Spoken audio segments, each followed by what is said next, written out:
So I had to write a personal narrative for school, and this is it. It's called It Doesn't Have to Be. It's just a tick, they said. They're just going to the doctor, they said. They'll be back soon, they said. It all just happened really fast. I found out what happened months later because my parents wanted to protect me. I didn't see them until weeks later. My parents, my mom and dad, the two people that make me me, I didn't see. Let's start from the beginning. End of school excitement. I was even in a short school play about the solar system and my parents missed it. Imagine yourself, a little 7-year-old graduating from 2nd grade and your parents missing it. It's kind of a big deal, but none of that mattered when my brother's life was on the line. Anyway, back to how it all started. My parents noticed that my younger brother wasn't doing too well. He had no neck, and by that I mean his chin went straight down to his shoulders. He was throwing up, had huge circles around his eyes, and wasn't up for anything. My parents then took him to urgent care, and the doctors thought it was just Lyme's disease. Just Lyme's disease? Yes. Cancer is a much bigger deal than Lyme's. My parents walked into the pediatrician's office with my brother 4 days later, and the doctor said, "This is not Lyme's. I want a chest x-ray and a full blood panel." After they waited which felt like the amount of time that this would affect our whole family, our doctor came in and said, "I want to know what hospital you want to go to." My mom said, "It's cancer, isn't it?" Our doctor responded with, "It doesn't have to be." My dad raced to the Children's Hospital of Philadelphia because my younger cousin went there when she had cancer herself.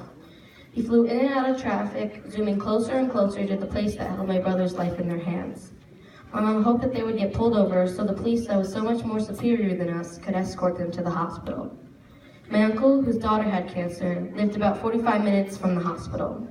As soon as he heard of the news, he ran there and arrived before my parents. He had been through this all before, so he led them right to the emergency room. The doctors knew everything they needed to know when my parents got there because of my uncle. The thing that impacted them the most was that he stayed with my parents and guided them through the first 2 days. 30 days, 1 month, 4 weeks, 1/12 of a year, a small fraction of a lifetime that felt like that's what it was, a lifetime.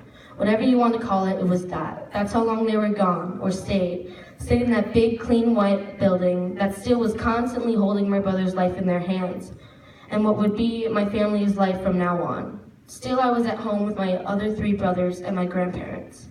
My dad, my other half, still had to work sometimes, so he would come for about 2 weeks, then he was gone back to that place. My dad would sleep with me in my grandparents' guest bedroom, where he would stay with me always. Always? We would read at night any books we could find, just to keep our minds, both of our minds, off of the fact that he would be leaving in a few days. The last day he was staying with me, we went down to this restaurant at the end of my grandparents' street. We sat outside just to make the experience even better and took pictures of our small heads on our salads.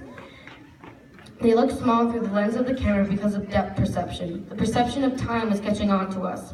What was catching on to us was that my dad was leaving for that big building in a couple of hours. And I, this little 7-year-old, didn't know when both my mommy and daddy were going to be back to tuck me in again at night. And I remember his BlackBerry phone pointing at me and taking a video of me singing a song that I learned from my mom's music class in my grandparents' living room in front of their fireplace. He was recording it to send to my mom, who was in that big, clean, white hospital room. Was the room big? Not at all. It was the hospital that was big. It was all big. It was all big. It was I who was small, who thought everything was big.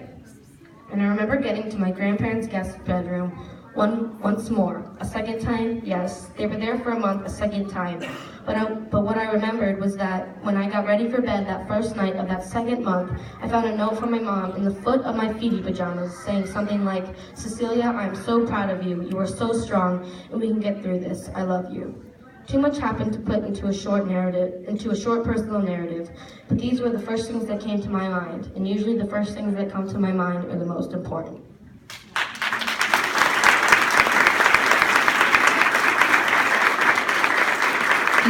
Thank you, Cecilia. That took a lot of bravery, and I'm so proud of you, and I'm proud to be a part of your life. I have a certificate of appreciation for you. It takes a super sibling to conquer kids' cancer, and we're all very proud of you, Celia.